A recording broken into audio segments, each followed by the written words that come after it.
Hi, Katie. How are you? I'm good, thank you. How are you today? Good, thank you. Thanks for having me. Oh, thank you for coming and joining me today. So welcome to Prestige and welcome to Katie on the Couch. I guess you are a slightly different guest than what we would normally have, so I'd love to give you a bit of an introduction.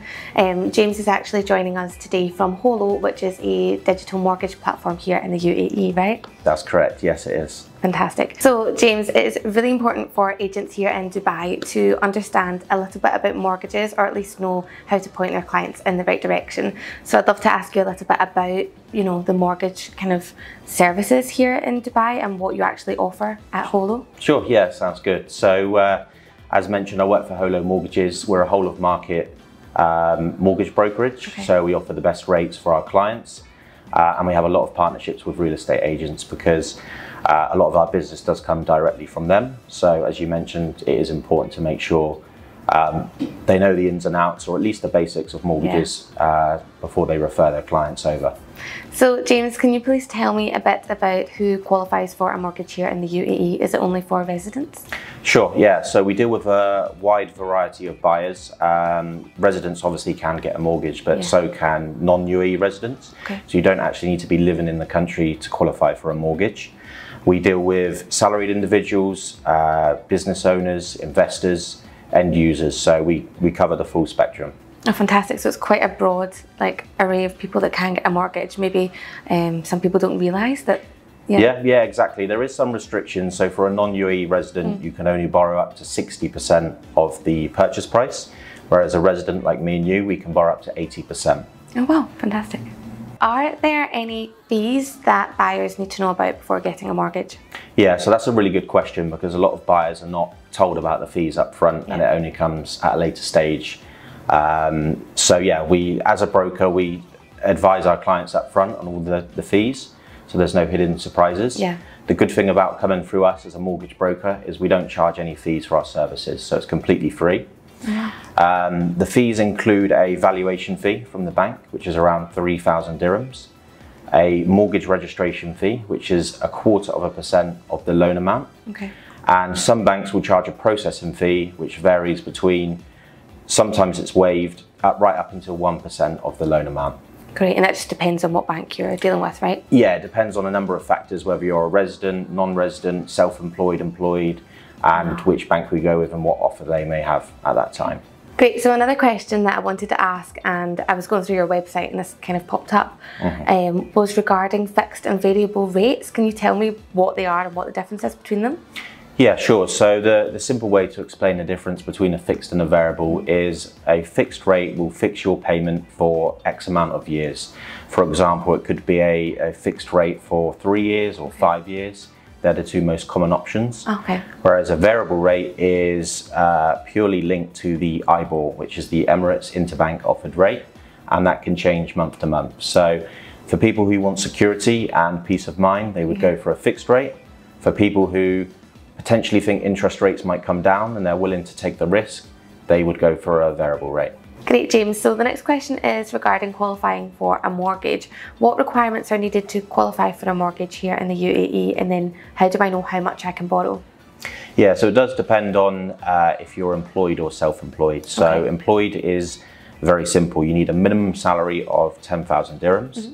And how the bank would look at your salary is they use a 50%, it's called debt burden ratio rule. So it means that 50% of your salary can be used for the mortgage payment, but that needs to include any existing liabilities you already have, like a car loan, personal loan, or even some of your credit card limits as well. Okay. So for self-employed, it is a bit more complex and it does vary from bank to bank. But ideally, you need to have the business open for or trading for at least 1 year.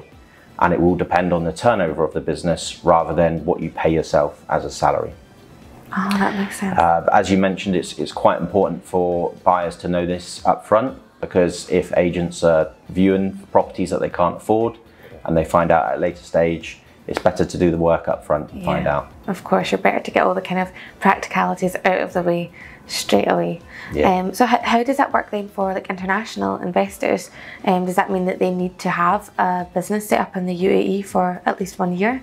No, so for non-UAE residents or investors overseas, it's slightly different. You don't have to have any income in the UAE, and a few of the banks also offer what's called a low documents mortgage. So because they might come from a country where it's a different language or the documents are different from ours, they offer a very basic, straightforward policy where you only need to provide bank statements for either 3 or 6 months. And the minimum criteria is an average balance of 25,000 dirhams in their currency, and they will qualify for a 60% mortgage.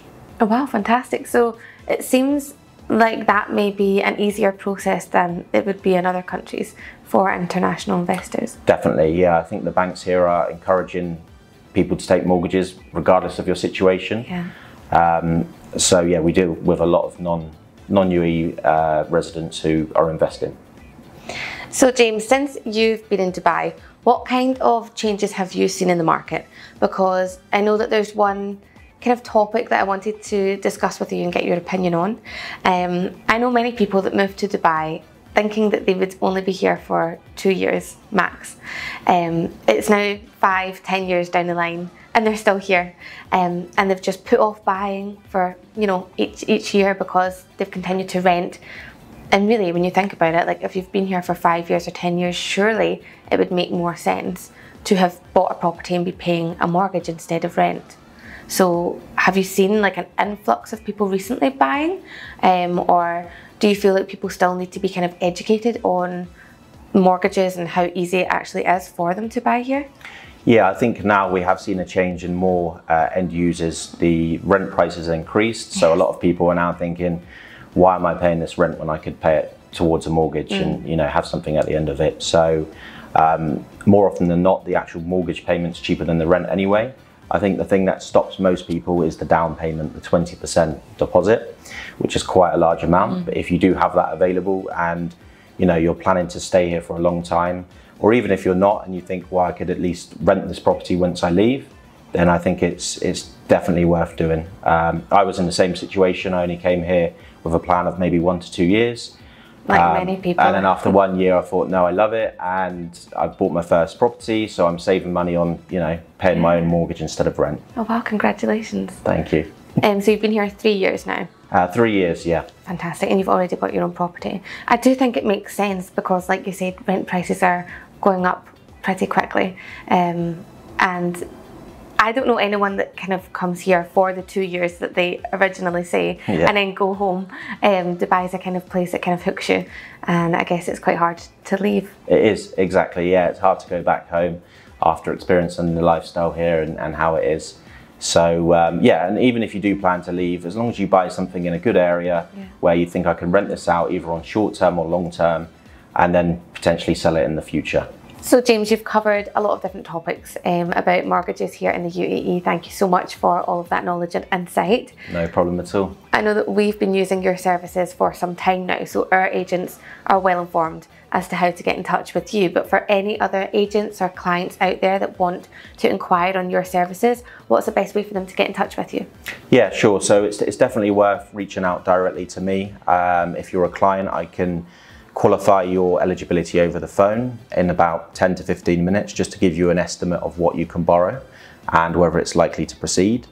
I would then give you a quotation of maybe 3 or 4 of the best banks, and like I said earlier, it's no obligation, it's completely free, so it's just to point you in the right direction before you go out and view the properties.